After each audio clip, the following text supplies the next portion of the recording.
알아야 할 뉴스 평범하지 않게 선입견 버리고 깊게 넓게 분석해드립니다. 사건의 지평선.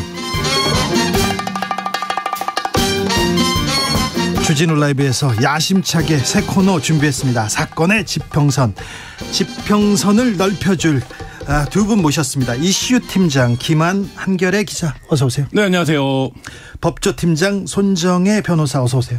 안녕하세요, 손정혜입니다. 네, 이슈 팀장, 법조 팀장 괜찮습니까? 명칭은? 아주 좋아요. 살면서 팀장 달아주시다니. 네, 저희 회사는 이슈팀이 있었는데 네. 그때도 못 해본 팀장. 네. 팀장님 하기 싫으면 실장 하시면 됩니다. 네, 블랙핑크 얘기만 안 하면 됩니다. 네, 알겠습니다. 경질 없습니다. 네, 없습니다. 팀장으로 가겠습니다. 참 아무튼 잘 부탁드리겠습니다. 특별히 손정혜 변호사님한테 큰 기대 있습니다. 분발하겠습니다. 네, 김한 기자는 워낙 잘하니까요. 민한 기자인데 네. 김한, 이름도 김한이에요. 네, 미남 아니고요. 네. 네. 미남으로 오해하시는 분들이 종종 있어요. 민완. 네. 예. 저 발음 잘했어요. 네, 잘했습니다. 네, 알겠어요. 네. 자, 이 코너에서는 사회면에 등장한 사건 사고, 자, 이렇게 흘러보내면 안 됩니다. 너무 이슈가 많아서, 너무 뉴스가 많아서 흘려보내지 말고 좀 꼬집어보고 좀 깊게 넓게 멀리 한번 분석해보는 그런 시간 갖게 되는 겁니다. 오늘의 사건, 첫 사건은 정순신 변호사 아들의 학교폭력 가해 사건입니다. 일단 정순신 변호사 아들 사건을 정리하고 거기에서 학폭 문제 이어지는 2차 가해, 그리고 사적 복수까지 한번 넘어가 보겠습니다. 김한 기자가 네. 일단 사건 개요 좀 브리핑 부탁드리겠습니다. 네, 윤석열 정부의 첫 국가수사본부장으로 임명됐던 정순신 변호사의 아들이 이제 고등학교 시절에 학교 폭력을 저질렀다. 네. 근데 그게 뭐 수위도 굉장히 높아서 전학 조치까지 내려졌다라는 사실이 알려져서 이제 사실상 사퇴를 하고 경질이 됐는데요. 피해 학생이 있었습니다. 이 피해 학생은 굉장히 좀 극단적인 선택까지 시도를 했고, 아이고, 네, 학교를 못 다니고 여러 치료를 이제 받았던 것으로 지금 알려지고 있는데, 네. 이 피해 사실이 이렇게 명백한데도 불구하고 이 정순신, 당신은 이제 검사였죠. 네. 는 이제 법무법인을 선임해서 대법원까지 사건을 끌고 갑니다. 아니, 그때 정 검사가 서울중앙지검 인권 담당관이었다면서. 맞습니다. 그런 사람이 인권을 담당하고 있으니. 네. 검찰 인권이, 아이고. 근데 이 가해 학생이 평소 친구들한테 뭐라고 얘기했냐면, 이제 우리 아빠가 검사라는 걸 굉장히 자랑을 하는 네. 거예요. 그 아빠가 굉장히 아는 사람이 많다. 뭐 판사랑 친하면 나는 재판에서는 무조건 이긴다. 뭐 이런 얘기를 이제 친구들한테 공공연하게 했다는 거죠. 그러니까 이 얘기는 뭐냐면 단순히 뭐 검사의 아들이어서 문제가 아니라 이 아들이 본인이 어떤 가해를 저지르면서도 나는 검사의 아들이기 때문에 네. 처벌되지 않는다. 나는 힘이 세다. 이런 인식을 보여줬다라는 거예요. 피해 학생은 결국에는 심각한 공황 증세 끝에 이제 극단적인 선택을 시도를 했고, 결국 이제 학교폭력위원회가 이 가해 학생 정순신 변호사의 아들을 이제 전학을 결정을 했는데, 뭐 여기에서도 재심을 청구하고 또 행정소송 가능하고 집행정지 신청 내고 뭐 가능한 모든 법적 대응. 그러니까 이게 법을 잘 아는, 법을 기술적으로 잘 활용할 수 있는 사람만 할 수 있는 네. 대응을 이제 했던 거죠. 아이고, 참. 살다가요. 네. 기사 쓰는데 깡패들이 이렇게 찾아올 때도 있어요. 협박할 때도 있고, 어디에서 몰려와서 데모할 때도 있고, 그런데 가장 골치 아픈 게 소송을 하는 거예요. 큰 로펌, 네. 대형 로펌에서 이것저것 집요하게 따지는데 그게 그렇게 복잡하고 그렇게 고통스러웠습니다. 자, 법조팀장님, 이 사건 소송은 어떻게 진행됐습니까? 일단 소송이 1, 2, 3심까지 진행된 좀 이례적인 케이스입니다. 간혹 이렇게 이제 치열하게 다퉈지는 학교폭력 사건도 있지만, 보통 뭐 소송하면 이렇게 합의를 한다던가 중재를 한다던가 끝나죠. 일단 대법원은 사실은 법률심이기 때문에 네. 이제 2심까지 결론이 확정이 되면 사실 대법원까지는 좀 포기하는 경우들이 왕왕 있죠. 왜냐하면 소송 비용에 비용이 대한 들어가니까. 부담도 굉장히 많아지고 또 절차가 길어지면 길어질수록 양쪽에 이제 받는 스트레스가 많기 때문인데요. 이 사건은 일단 1, 2, 3심까지 이제 모두 진행이 됐었고요. 중간에 집행정지 신청도 했었습니다. 기각이 됐었고, 그 과정에서 한 9개월 정도 이제 소송이 진행되면서 말씀드리자면 이제 피해자에 대한 보호 조치는 조금 시기가 늦어졌던 것 같습니다. 9개월 동안 그럼 가해 학생하고 그 같은 학교에서 계속 이렇게 지켜보고 있어야 됩니까? 우리 아빠 검사야. 우리 아빠 판사들하고 친해. 판사하고 친하면 다 끝나. 이렇게 얘기하는 얘기를 그때 네. 들었을 거 아니에요. 피해 학생이 그 당시 어떤 생각을 했는지는 모르겠으나 만약에 판사랑 친하면 무조건 승소한다 이런 말을 들었을 때는 네. 좀 위축될 가능성이 있었죠. 그렇죠. 하지만 현실에서는 재판 가서는 1, 2, 3심 모두 기각을 했다라고 말씀드릴 수 있고요. 그런데 학교 폭력 이 사안이 이렇게 터지면 학교에서 1차적으로 이렇게 판단을 하지 않으면 법적 다툼에 나서는데 가해자들이 적극적으로 이렇게 법적 다툼에 나서서 시간을 길게 끌면서 2차 가해가 이어진다. 이 부분은 어떻게 봐야 됩니까? 이렇게 보셔야 될 것 같습니다. 학교폭력 사건이 이제 아이들의 인생에 굉장히 중요한 이슈가 되다 보니까 요즘 학교폭력 이슈가 너무 뜨거운 것도 사실은 사회적으로는 좀 지양될 방향이에요. 네. 왜냐하면 요즘에 최근의 트렌드는 경미한 학폭으로 처분을 받아도 이 처분을 비밀 유지 조항을 거느냐고 수천만 원이 오가는 경우도 꽤 있습니다. 그래요? 왜냐하면 제가 꼬마 손정인데 우리 부모가 얘가 이제 뭐 어떤 실수나 어떤 잘못으로 아주 어릴 때 초등학교 중학교 때 학폭을 가할 수도 있잖아요. 그래서 어떤 처분을 받았습니다. 합의라는 조건으로 이 부분은 내가 처분을 받게 받지만 앞으로 성장하는 손정이에 대해서 이 사실을 함구할 것을 조건으로 거는 거예요. 아, 그래요? 연예인이 될 수도 있고 정치인이 될 수도 있고 사회 중요한 인사가 됐을 때 그런 소송을 한다고요? 아니 그러니까 합의를 그렇게 한다는 네. 거죠. 그만큼 아이 미래에 대해서 어떻게 될지 부모들이 알 수 없으니 조금이라도 희망이나 가능성이 있으면 일단 다퉈보시는 분들도 있고요. 예. 사실은 가장 중요한 건 피해자를 보호하고 반성하고 재발 방지에 중점이 있어야 되지만 혹시 나중에 아이에게 이것 때문에 발목이 잡힐까 봐 지나칠 수준으로 이제 소송에 매몰하는 경우도 있다. 네. 그리고 그 가정이 지루하면 합의서를 받기가 쉽기 때문에 피해자를 공격하는 경우도 간혹 있다. 이런 점을 말씀드릴 수 있고요. 특히 이제 이번 같이 학교 폭력 이슈가 되면서 사실은 어떤 사람을 공격하는 수단으로 악용할 여지가 있잖아요. 네. 그런 것들 때문에 지금 현장에서는 학교 폭력 이슈가 훨씬 더 뜨거워졌습니다. 그래서 요새 이제 학교폭력위원회가 열리는 절차를 보면 1차적으로 이제 학교는 어쨌든 교육의 공간이기 때문에 그렇죠. 상호간의 사과와 합의를 이제 해보려고 노력을 합니다, 선생님들이. 근데 네. 이제 그게 안 돼서 학교폭력위원회가 열리면 가해 학생들 경우에 처음부터 아예 법정 대리인이 들어오는 경우들이 있습니다. 그 변호사죠. 그러면 피해 학생은 어떤 상태에 빠지냐면 내가 이거를 못 이기겠다. 피해 학생의 부모는 라는 생각을 해요. 그러니까 그 비용을 지불할 수 있으면 변호사가 아예 들어오면 훨씬 이거에 대응하기가 훨씬 유리하잖아요. 일반 학부모들보다. 네. 그런 경우에 오히려 가해자들이 지금 이제 이 정순신 변호사 아들은 극단적인 경우지만 이걸 이제 법정으로 끌고 간다든지 이렇게 해서 그러면 보자. 우리가 어떻게 하나 보자. 이런 식으로 이제 말하자면 2차적인 가해가 발생하는 그게 그 변호사를 선임하고 선임하지 않고 그다음에 어떤 대응의 수단을 가졌느냐에 따라서 아예 그러니까 1차적인 학교 차원에서도 문제가 기울어져 버리는 이런 사건들이 종종 있습니다. 네. 이 말씀은 현실적으로 굉장히 중요한 이야기가 그래서 지금 제도 개선으로 피해 학생에게 보조인 제도, 국선 변호 같은 걸 해줘야 된다. 네. 그러니까 이렇게 무기 대등의 원칙이라고 가해자는 이제 내가 처분을 어떻게든 안 받으려고 이제 법률 전문가를 대동을 했지만 피해자는 피해 보는데 비용을 쓰긴 부담스럽잖아요. 그렇죠. 예, 그러다 보니까 그런 경우에는 특히 경제적으로 열악한 당사자에게는 좀 보조인 제도를 마련하자라는 목소리도 있습니다. 네. 드라마 더 글로리에서 연진이 엄마 그리고 재준이 아빠 이런 네. 사람들이 힘도 세고 돈도 많으니까 네. 학교 이사장 선생님들이 또 그런 사람들 얘기는 또 잘 듣습니다. 그래서 선생님들이 뭐 그건 드라마고요. 드라마인데 현실에서도 학교 폭력은 정말 많습니다. 진짜 학교 다니면서 이런 생각이 손에 꼽혀요. 이 많아요, 현실판. 네, 맞습니다. 그래서 뭐 흔히 학교를 사회의 축소판이다 이런 얘기를 많이 하는데 실제 이런 사건들 취재하거나 접하다 보면 축소판이 아니라 사회보다 더한 정글인 경우들이 굉장히 많습니다. 네. 예. 왜냐하면 이게 그 학교라는 공간 자체가 굉장히 폐쇄적일 수밖에 없고 그 학교에서 학생들 사이에서 벌어지는 일들을 외부에서는 알 수가 없기 때문에 어른들이 생각하기에는 이 사건이 되고 나서 보면 야 어떻게 이렇게까지 할 수가 있나 네. 싶은 사건이 굉장히 많은데 예를 들자면 요새 이제 디지털 관련된 또 학폭이 굉장히 많거든요. 디지털 학폭이요? 네, 그러니까 왜냐하면 인터넷 공간, SNS나 뭐 카톡이라든지 이런 공간에서 예전에는 전 지방에서 학교를 다녔는데요. 네, 학기 초에 네.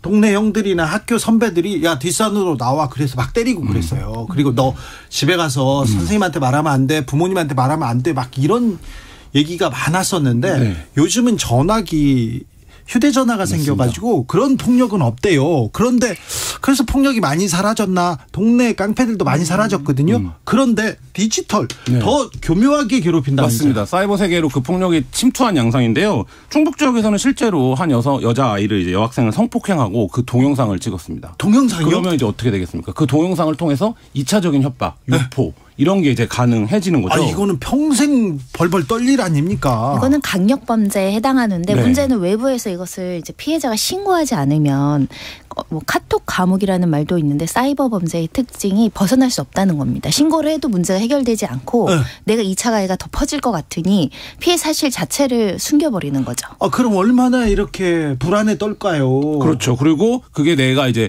성폭행을 당한 것도 엄청나게 큰 강력 범죄인데 그 동영상이 유포되기 시작하면 내가 끝까지 그 동영상의 유포를 막을 수 있을까 이런 불안에 빠지고 이 학생들이 제일 심리적으로 공황 상태에 빠지는 게 뭐냐면 주변에서 알게 되면 어떡하지? 주변에서 그렇죠. 보면 그렇죠. 어떡하지? 예. 이 상태가 그 피해 학생이 무엇도 대처하지 못하게 만드는 심리 상태로 몰아가게 되거든요. 근데 이제 그런 사건이 지금 벌어졌는데 이 경찰이 이제 인지를 접수를 한 거죠. 그래서 결국에는 이 피해 학생의 심리적 안정 뭐 이런 것들을 도모하긴 하는데 사실 이 부분에 대해서도 뭐 이 피해 학생의 피해가 회복될 수 있는 것이냐, 회복될 수 있는 성질의 것이냐 이 부분에서 디지털 범죄가 되면 되게 굉장히 어려워집니다. 이런 사건에 빠진다면 이런 사건을 접했다면 신고해야죠. 어른한테 신고하고 법적으로 해결하려는 무슨 노력을 해야 될 텐데요. 이 성범죄는 그래서 좀 강도가 높은 수준의 학교 폭력이니까 요즘에는 연령이 아주 낮지 않느냐 그래도 체포하고 구속하려는 경향이 있습니다. 네. 왜냐하면 학교에서 분리 조치를 해줘야 되는데 분리 조치가 3일이에요. 3일이요? 예, 성폭력을 당한 가해자랑 3일이면 분리를 해달라고 요청을 해도 최장 3일로 규정이 되어 있어요. 3일 동안 상처가 아뭅니까? 어떻게? 예, 그래서 요즘엔 오히려 이제 경찰로 가는 거죠. 경찰로 가면 체포 구속해서 어찌됐든 그 학교 폭력 절차에 의한 분리가 아니라 형사적 절차로 분리가 가능하기 때문인데요. 네. 문제는 경미한 사건인데 분리되지 않는 사건들도 사실 심각한 문제이고 이런 성범죄가 접수됐을 때 즉시 수사해서 신속하게 체포하거나 신변 처리하는 게 굉장히 중요하거든요. 그렇죠. 근데 미성년자는 아무래도 약간 강력 사건이라고 하더라도 부모가 있고 대리인이 있고 또 미성년자에 대해서 수사를 해야 되는 게 또 신속하게 이루어지지 않는 경우가 꽤 있어서 그런 부분에 대해서는 피해자가 보호를 더 받아야 된다라고 그렇죠. 생각합니다. 경찰의 인식도 조금 바뀌어야 되는데 맞습니다. 이런 일이 있을 때 애들이 그럴 수도 있죠. 무슨 애들이 그럴 수가 있어요. 애들이 그 학교 폭력의 무서운 게 뭐냐면 또래 집단에서 그런 이제 말하자면 조금 기성세대들이 자기의 감각으로 아니란 판단을 해버리면 그 학교 폭력의 사실이 소문이 납니다. 근데 학교는 굉장히 극단적인 평판 사회거든요. 그렇기 때문에 이 피해자들이 오히려 그 기간이 길어지거나 분리가 되지 않으면 더 위축되는 상황이 현실적으로 발생을 하기 때문에 이게 이제 말한 대로 최근에 인식이 많이 개선되긴 했지만 더 적극적인 개입이 이루어지지 않으면 그러니까 예를 들면 그 피해 학생은 자기가 피해받은 사실을 알리고도 더 큰 피해를 받게 되는 이런 이제 악순환에 빠지게 되는 거죠. 예. 경찰의 인식이 좀 바뀌어야 됩니다. 어른들의 인식이 중요해요. 어른들의 문제입니다. 아이들의 문제가 아니라 모든 아이들의 문제는 어른들의 문제이기도 합니다. 얼마 전에 그런데 일진들아 안녕 그러면서 SNS에 과거 학폭 폭로하는 그런 글이 하나 화제가 됐었는데 그 네. 사건은 어떤 사건이에요? 그러니까 이것도 최근 들어서 좀 잦아지고 있는 유형의 사건인데요. 페이스북 페이지에 뭐 어떤 특정 지역 소식을 전해드립니다. 네. 이런 페이지가 있습니다. 지역 커뮤니티라고 말할 수 있겠죠. 네. 이런 커뮤니티에 익명으로 어떤 사람이 요즘 넷플릭스 드라마 아까 언급하셨던 더글로리 언급을 하면서 인기가 정말 좋은데 이거 봤냐 너네. 근데 이 사람이 지칭하는 대상이 누구냐면 일진무리입니다. 네. 자기를 괴롭혔던. 그러니까 이 일진무리가 뭐 폭행, 폭언, 금품 갈취를 당했는데 뭐 대리 시험을 자기가 보기로 했고 성희롱 발언을 하라고 시켜서 억지로 이제 그런 발언을 하기도 했다는 거예요. 그리고 뭐 구체적인 사례들도 적었습니다. 뭐 담배 심부름도 시키고 뭐 용돈을 적게 받는 날에는 부모님한테 욕을 들으면서 그거를 이제 자기가 더 받아야 했고 반항도 못했고 이랬는데 충격적인 게 이것도 이제 더글로리의 장면을 연상시키는데 이 일진무리들이 굉장히 잘 살고 있다는 겁니다. 요새 이제 SNS를 통해서 자기 삶을 이제 보여주는 일들이 많잖아요. 네. 그걸 보니까 애 낳고 애 키우고 아무 일도 없었던 것처럼 행복하게 살아가고 있더라. 이런 걸 이제 글에 올렸고 이 부분을 제가 이제 고발을 하는 어떤 증언이라든지 뭐 이런 것들을 구체적으로 이제 거기에 남겨둔 거죠. 이거 법적으로 어떻게 좀 풀어야 되는 것 같은데요. 그래서 사실 초기 대처가 굉장히 중요합니다. 이거 이제 과거에 95년생이라고 하면 그 당시에 조사도 이루어지지 않았을 것 같고요. 네. 처분 결과도 남아있지 않았을 겁니다. 네. 그래서 법률적으로 피해자들이 어떤 뒤늦게라도 손해배상 청구를 하거나 어떤 제재를 하려고 하더라도 오히려 피해자가 소송위원회만 무는 결과가 초래되거나 명예훼손으로 고소되는 경우들이 꽤 많죠. 예. 그래서 이제는 그럴 수 없다. 이제는 조사도 확실하게 해야 되고 처분 결과나 이런 것들도 기록을 조금 남겨놔야 된다. 이런 목소리도 굉장히 많은데요.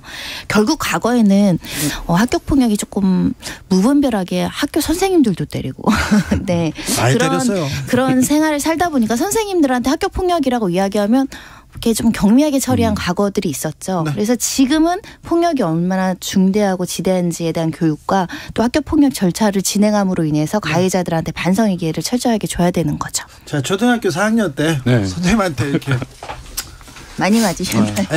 선생님들이 저를 제 반에서는 제 주진우만 잡으면 돼 그런 게 있었어요. 신학교 때 그래서 선생님들이 많이 때렸어요. 우리 선생님들은 다 좋은 선생님입니다만 매를 많이 들었다 얘기입니다. 그리고 제가 맞을 짓도 많이 했습니다, 사실. 그런데 언젠간 하루 이렇게 혼내고 이렇게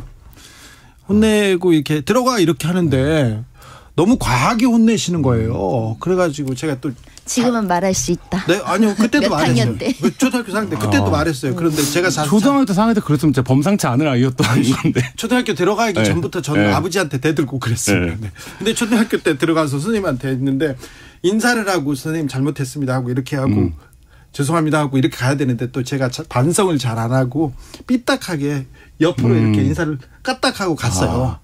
야, 주진 너 일로 와봐. 그러니까 제가 가서 너 불만 있냐? 불만 있습니다. 왜? 뭔데? 그런데 아니 제가 잘못한 건 아는데요. 아는데 선생님 그 아는데요 했을 때 이미 때리기 시작했을 것 같은데. 옛날 아는데요. 학교는. 세대까지는 그랬는데 네 대부터는 선생님 감정이었지 않냐고 사랑이 아니었지 않냐고 이렇게 얘기했더니 더 많이 때리시더라고요. 그래서 제가 이렇게 어떻게 할까 이렇게 생각도 했는데 네. 그건 노코멘트 하겠습니다. 네네. 그건 법률적인 문제는 네. 아니고요. 지금 근데 저희가 이제 초등학교 다니는 아이가 있는데 폭력에 대한 감각이 저희 때랑 뭐 비교할 수도 없고 네. 완전히 달라진 상황이긴 해요. 때리지 말아야죠. 네. 고치로도 때리지 그렇기 말아야죠. 때문에 이제 친구들 간에도 신체적 접촉을 아예 이제 안 하는 이런 상황도 있는데 네. 이게 이제 고등학교에 올라가면 학교 선생님들도 이게 이제 약간 이제 문제 일으키지 않고 넘어갔으면 좋겠다. 이런 태도로 접근을 하면 굉장히 문제가 더 심각해집니다. 지금은 선생님들한테 체벌이나 뭐 학교 폭력 그런 네. 일이 사라졌습니다. 이거는 어찌 보면 지금은 없죠. 네, 네. 어찌 보면 이거 교육적으로 이게 맞고요. 어렵더라도 이게 맞는 방향입니다. 류남재님께서 중2 때 일진들이 친구들을 화장실에 줄 딱 세워놓고 맨살을 허리띠로 때렸어요. 저는 담임교사한테 신고했더니 오히려 고자질한다고 저를 야단치더라고요. 일진 뒤에 학교 실장이 있었거든요. 선생님 자격 없는 선생님 너무 많아요. 근데 옛날에 그렇게 일부 교사들이 그랬습니다. 한숨 나오는 교사들이. 그런데 좋은 선생님들이 훨씬 많습니다.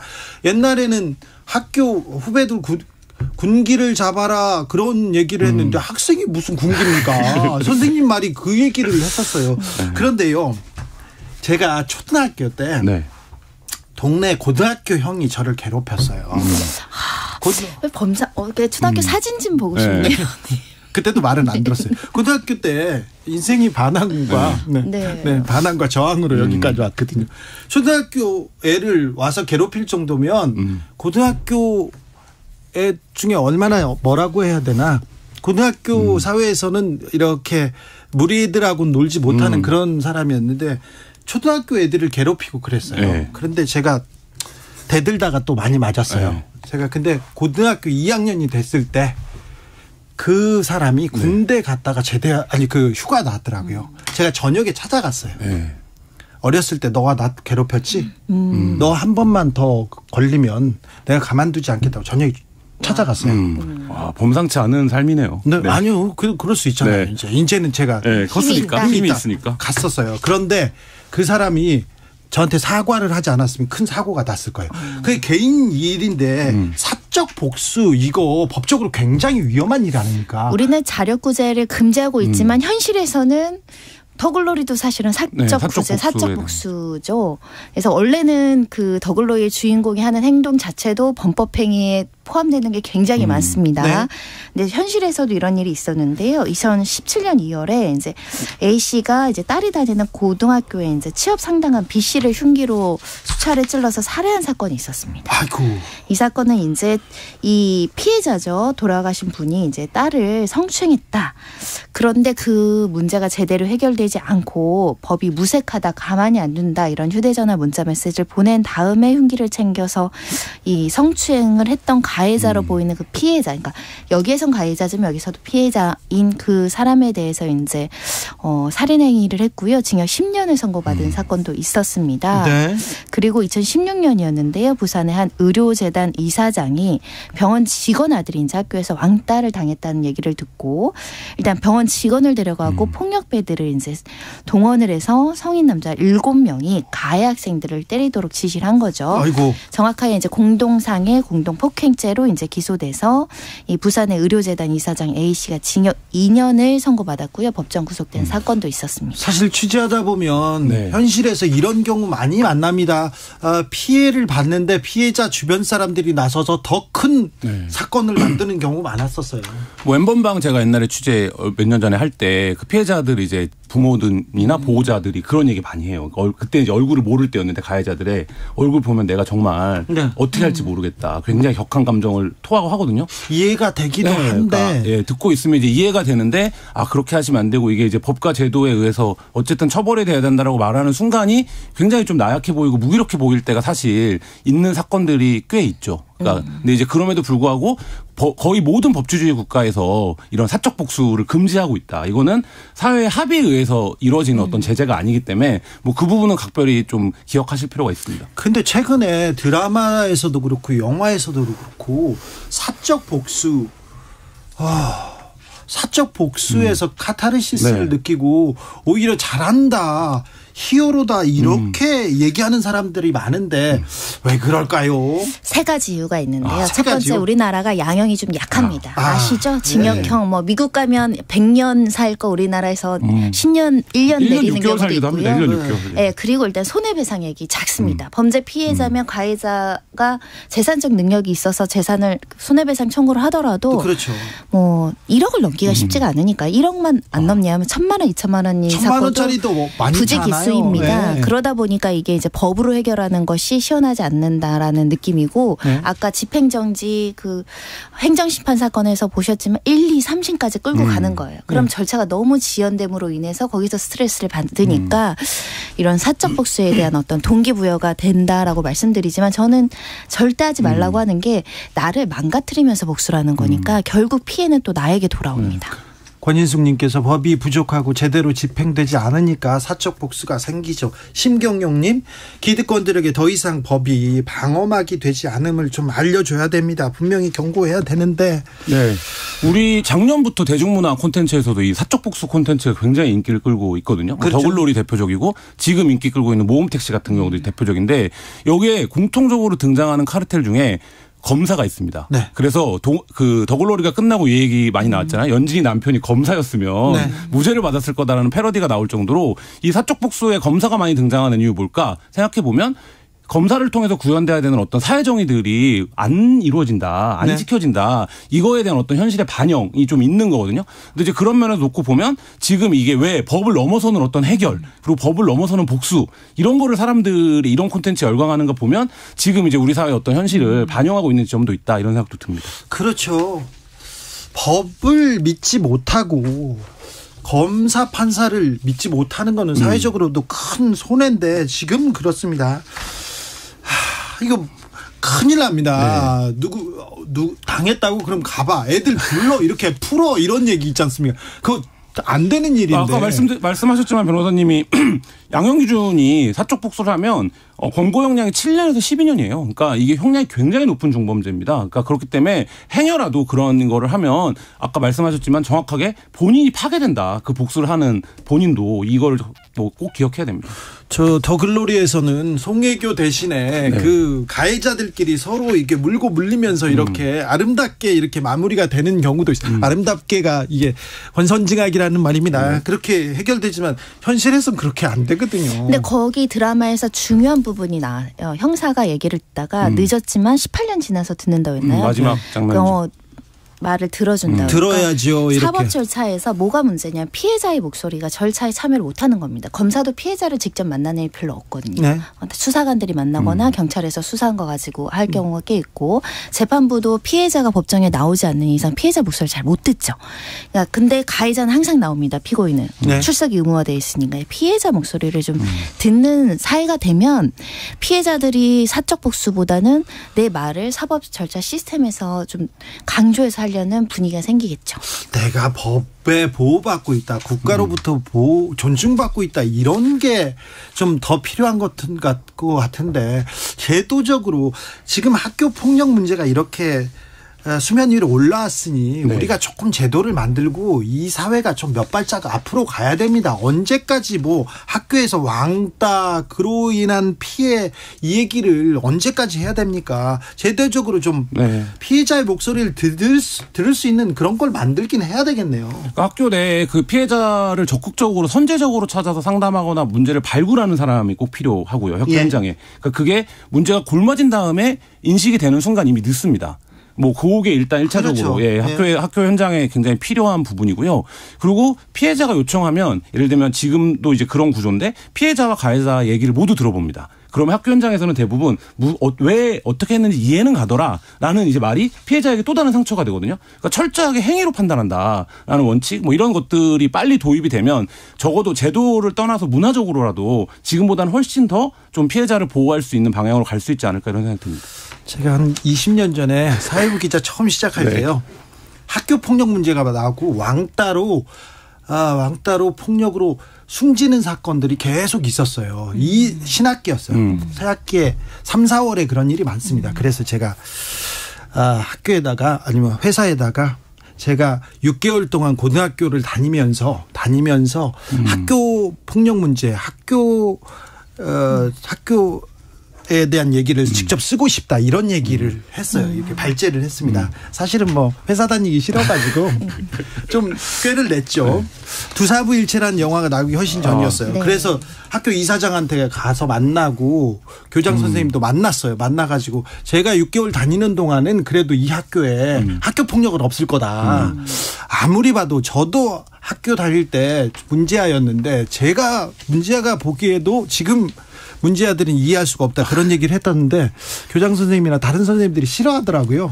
외부인 들어오는 거 좀 싫죠. 그래서 만들어진 제도가 학교 전담 경찰관이죠. 전담 경찰관이요? 있는데 폴리스 경찰이 있는데 사실은 이분들은 문제가 발생하면 이제 와서 이제 정리하는 그런 역할이지 사전에 관찰해서 뭔가를 예방하거나 하는 거는 좀 실질적인 한계가 있죠. 그런데 아이들이 학교 생활을 하면서 쟤 때문에 불편해요. 저 친구가 저를 왕따시켜요. 이런 얘기를 좀 스스럼 없이 할 수 있는 그런 얘기할 수 있는 사람이 필요하긴 합니다. 맞습니다. 그러니까 그게 이제 상담교사 제도라든지 아니면 이제 그 역할을 더글로리에서 나오지만 보통은 이제 보건교사 그러니까 왜 이제 오거나 보건실에 오거나 하면 왜 그러는가 이제 보건교사 관심을 가지고 하는데 그거를 훨씬 더 적극적으로 제도화할 필요가 있고요. 지금 말씀하신 스쿨폴리스는 어쨌든 폴리스라는 말이 붙어 있는 데서 느낄 수 있듯이 사건이 나야 됩니다. 사건이 나는 거를 이제 모니터링하는 거기 때문에 그 이전 단계 그러니까 범죄가 발생했을 때 처리하는 것도 중요하지만 예방하는 게 훨씬 중요한 기능 아니겠습니까? 그렇다라고 하면 학교 폭력을 예방하기 위한 제도로 뭘 줄 것이냐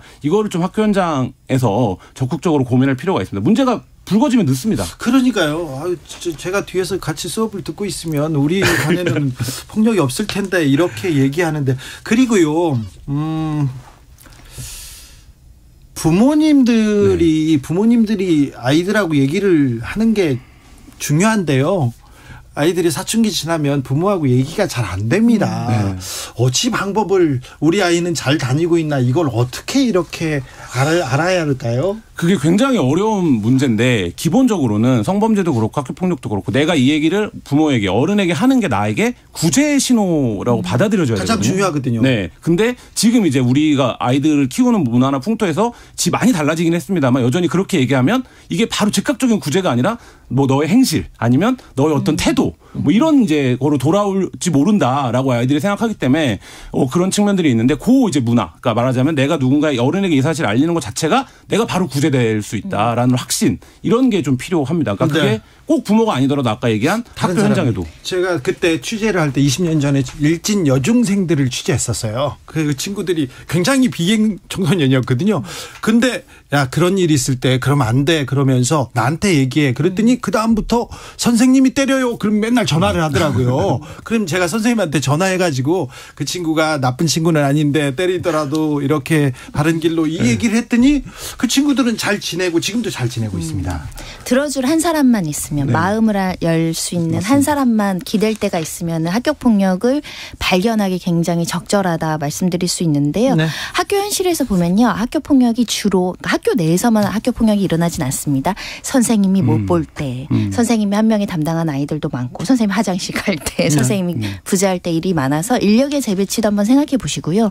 들어주고 싶어도 선생님 행정 업무나 이런 것 때문에 바빠서 못하는 경우 많죠. 그렇죠. 그래서 인력의 재배치 지금 초등 인구나 중등 인구가 줄고 있어서 교사 인력이 남아요. 반이 줄어들고 있는 곳들이 굉장히 많습니다. 그런 부분도 한번 생각해 보는 것도 필요할 것 같고요. 부모들의 감수성을 바꿔야 됩니다. 요즘에 학생들은요. 학교폭력, 아동학대금 너무 많이 받아서 폭력의 감수성이 있는데 우리 세대 40대 넘는 분들은 나 맞았다 그러면 아빠들이 뭐라 하는지 알아요? 너 때렸어 안 때렸어? 그러니까 뭔가 맞고 오는 걸 굉장히 수치스러워하는 그런 느낌도 있어요. 그렇죠. 때리고 와라 이것도 아니에요. 또 한 가지는 지금 강화되고 있는 게 디지털 교육을 해야 됩니다. 디지털에서 어떤 일을 하면 되는지 안 되는지를 반드시 교육해야 됩니다. 사건의 지평선 김한 손정혜 두 분 감사합니다. 감사합니다. 안녕히 계세요.